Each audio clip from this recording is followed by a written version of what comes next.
El día de hoy vamos a ver las diferencias entre la operación de comparación estricta y la operación de comparación abstracta.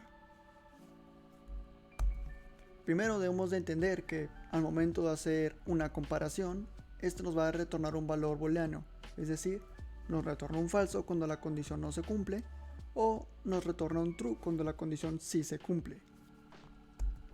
El operador abstracto, es decir, igual, igual, solo dos iguales, devuelve un resultado como podemos ver en esta gráfica.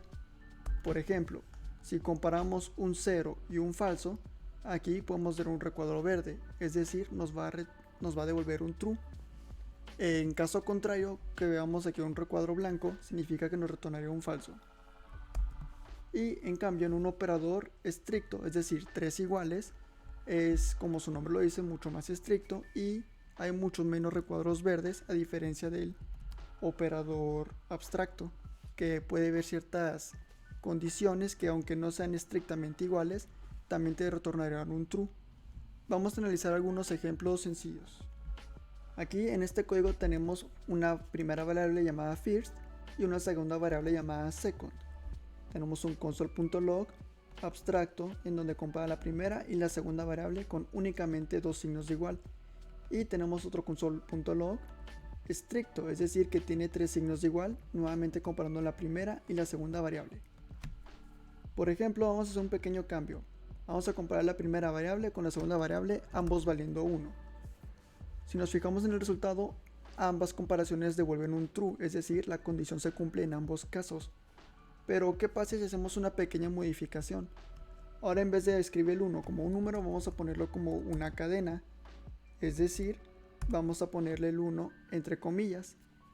Si nos analizamos el último resultado, podemos ver que el valor abstracto devuelve un true, mientras que la comparación estricta devuelve un falso. Entonces aquí ya podemos entender un poco más en qué punto se considera abstracto y en qué punto se considera estricto. Vamos a analizar otro ejemplo. Ahora, en vez de poner 1 entre comillas, vamos a escribir true, es decir, un valor booleano. Nuevamente nos fijamos que en el caso del abstracto nos devuelve un true y en el caso del estricto nos vuelve un falso. Como podemos ver, ya no parece tan intuitivo que un 1 sea igual a true, pero si nos basamos en la tabla que habíamos visto previamente, podemos ver que las condiciones abstractas sí permiten esa condición. Ahora vamos a otro ejemplo. Vamos a comparar un defined con nulo. Y si nos fijamos en el último resultado, podemos ver que de forma abstracta nuevamente nos devuelve un true, pero de forma estricta claramente un valor indefinido no es igual a un valor nulo. Ahora vamos a comparar un arreglo vacío representado con corchetes y lo vamos a comparar con una variable en falso.